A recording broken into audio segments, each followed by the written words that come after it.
Hallelujah, price lord. ದೇವರ ನಾಮಕ್ಕೆ ಸ್ತೋತ್ರವಾಗಲಿ. ನೀವೆಲ್ಲರೂ ಬಹಳ ಒಳ್ಳೆಯದಾಗಿ ಇದ್ದೀರೆಂಬುದಾಗಿ ನಾನು ದೇವರಲ್ಲಿ ಪ್ರಾರ್ಥಿಸುತ್ತಾ ಇದ್ದೇನೆ.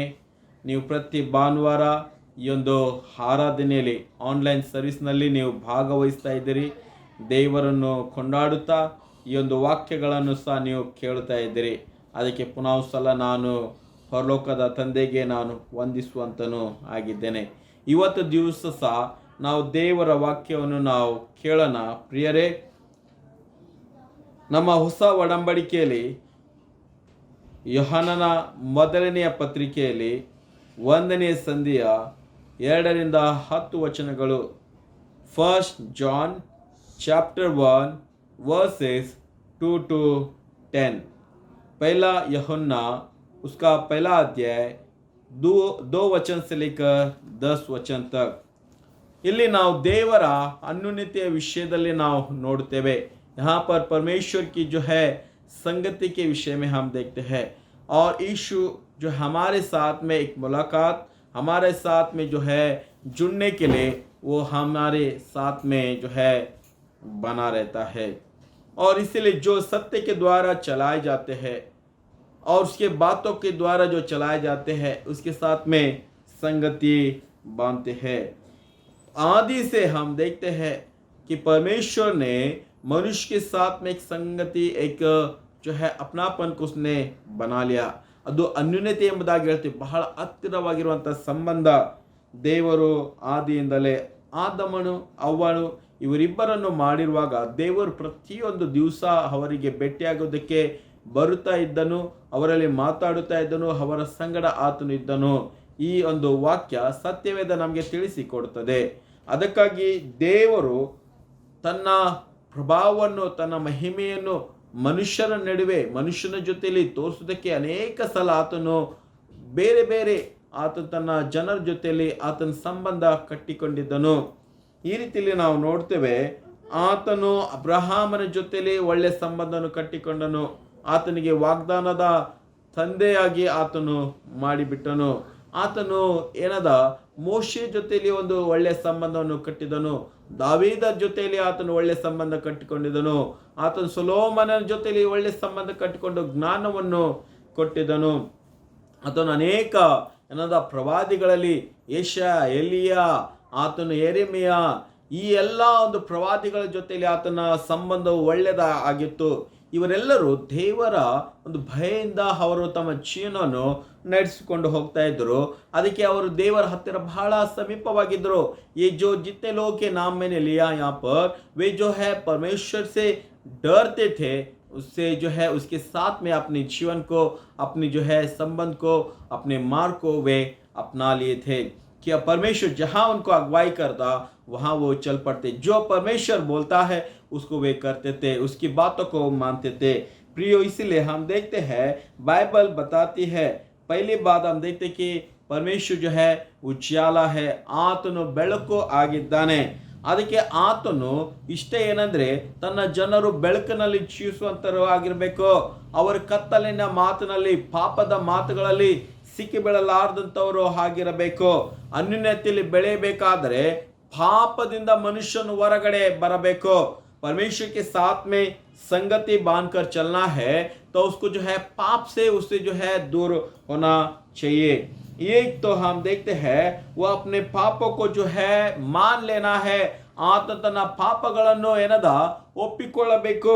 ಆತನು ಒಪ್ಪಿಕೊಂಡಿದೆಯಾದ್ರೆ ಆತನು ಕ್ಷಮಿಸುವುದಕ್ಕೆ ಯೋಗ್ಯನಾಗಿದ್ದಾನೆ.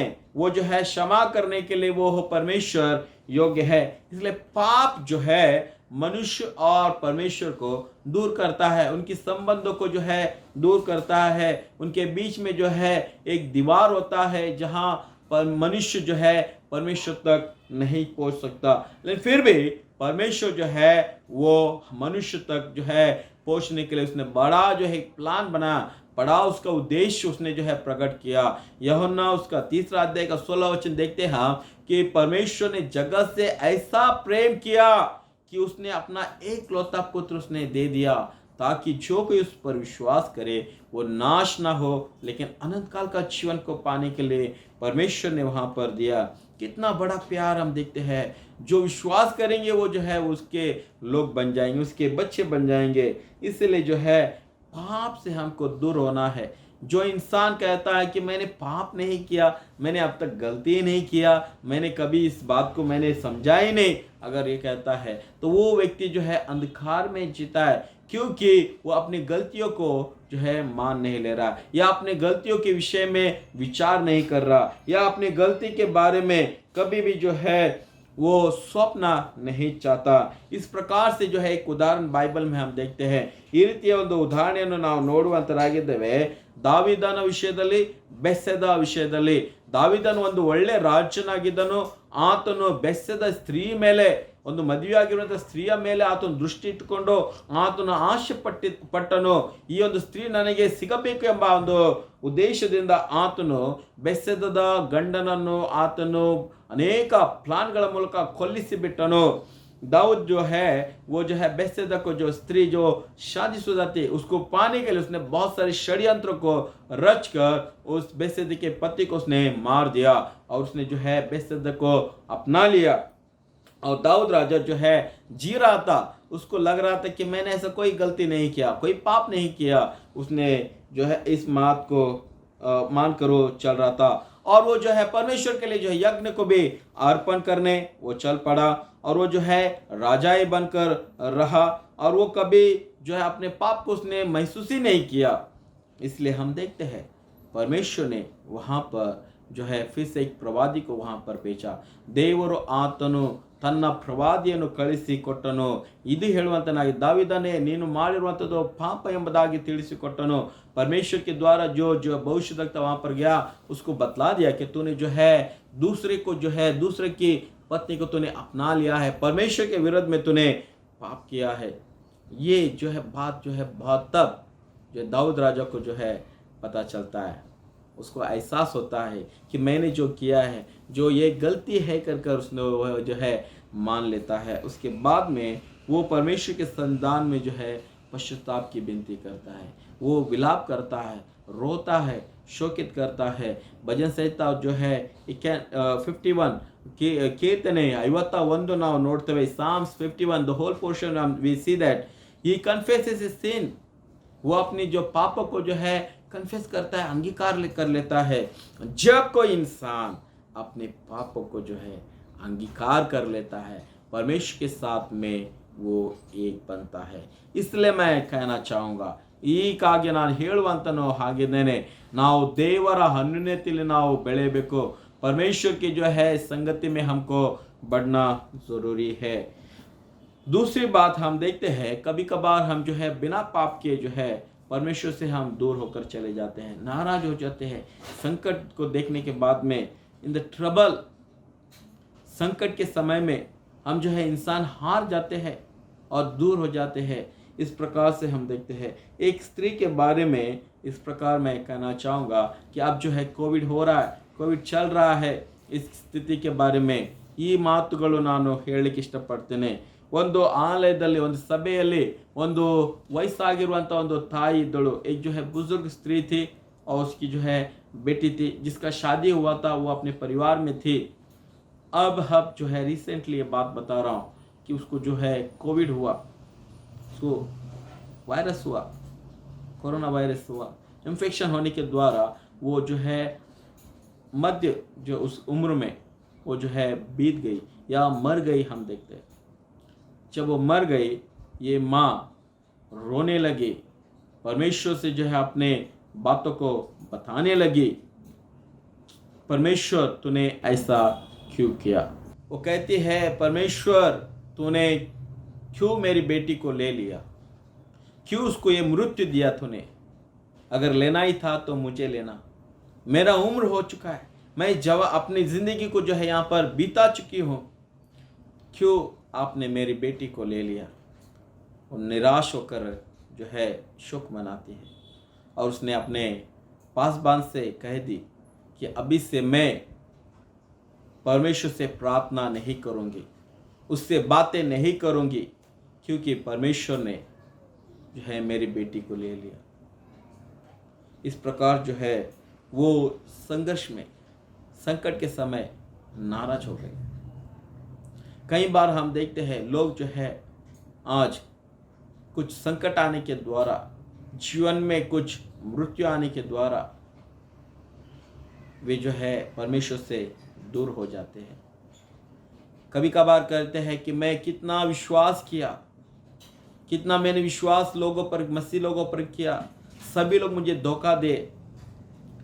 कुछ लोग कहते हैं कि संकट के समय कोई आकर हमको हेल्प नहीं किए, प्रार्थना के लिए हमारे घर पर कोई नहीं आए, इसलिए हमको जो है ये कलीसिया नहीं चाहिए, ये परमेश्वर के लोग नहीं चाहिए। निराश होकर जो है वे चल पड़ते हैं। और कभी कभार परमेश्वर से भी प्रश्न करते हैं, क्यों परमेश्वर हमारे जीवन में इस संकट को आपने लाया, ये दंड को हमारे जीवन में क्यों लाया, ये बीमारी को हमारे जीवन में क्यों लेकर आया, हमारे बच्चों में क्यों लेकर आया। इस प्रकार की जो है प्रार्थना वे करते हैं और वो परमेश्वर से धीरे धीरे धीरे होकर वे दूर होने लगते हैं। यहाँ पर मैं कहना चाहूँगा प्रियो, हम परमेश्वर को जो है दूर नहीं करना है, परमेश्वर के करीब आना है, क्योंकि यही एक समय है जहाँ हम अपनी जो है फेलोशिप, अपनी संबंध को और दृढ़ता से बना सकते हैं। ಇನ್ನು ನಾವು ಗಟ್ಟಿಯಾಗಿ ಮಾಡಲಿಕ್ಕೆ ನಮಗೆ ಈ ದೇವರು ಬಲ ಕೊಡುವಂತನೂ ಆಗಿದ್ದಾನೆ। एक पाप से इंसान दूर ना हो, या एक संकट, एक जो है परीक्षा के द्वारा इंसान दूर ना हो। परमेश्वर इंसान के जीवन में इतना संकट नहीं देता कि वो जो है सह नहीं सके। वो जानता है हमारी क्षमता को, हमारी बातों को जानता है, कितना हम झेल सकते हैं उस सभी को जानता है। इसलिए हम परमेश्वर के संगति में बने रहे। प्रभु भोज में जब हम आते हैं, हम अपने पापों को जो है पश्चाताप कर लेते हैं और उसके साथ में हम जुड़ जाते हैं। जब परमेश्वर के सम्मुख में हम प्रार्थना के लिए आते हैं, हमें कहते हैं कि प्रभु तो हमारे अपराधों को क्षमा कर, तो हमें अपना ले। हम आपसे जो है बातें करना चाहते हैं। हमारी नम्रता, हमारी दीनता जो है परमेश्वर के साथ में एक संबंध बनाता है। अब्राहम जो है एक आज्ञाकारी बनकर चला। मूसा जो है परमेश्वर की बातों को सुनता रहता था और दाऊद राजा उसकी आराधना करते हुए उसके दिल के करीब में थे।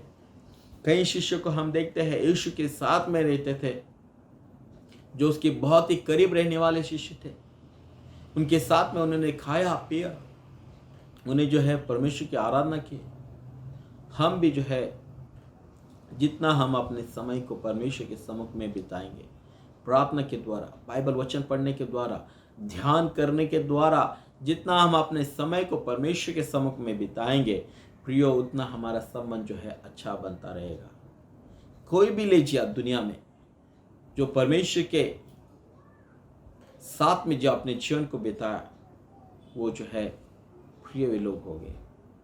और वे लोग जो है उनको परमेश्वर ने जो है इस्तेमाल किया, बहुताई से इस्तेमाल किया, बड़े बड़े अद्भुत कार्य के लिए इस्तेमाल किया, बड़े बड़े सेवा के लिए इस्तेमाल किया, बड़े बड़े जो है लोगों को प्रचार करने के लिए परमेश्वर ने इस्तेमाल किया। परमेश्वर ने बहुत से लोगों को जो है उपयोग किया है। तो हम क्यों नहीं उस जो प्रिय परमेश्वर है, दयालु परमेश्वर है, प्रेमी परमेश्वर है, उसकी सहभागिता में, उसके साथ में, उसके फेलोशिप में हम क्यों नहीं बढ़े। आज फिर एक बार परमेश्वर हम सभी को मौका देता है। अगर हम पीछे हटे हुए लोग हैं, हम दुखित हैं, हम शोक में हैं, पाप में गिरे हैं, तो हम अपने आप को जो कहे, प्रभु तू मुझे अपना ले, जैसा मैं हूं वैसे प्रभु तू मुझे अपना ले।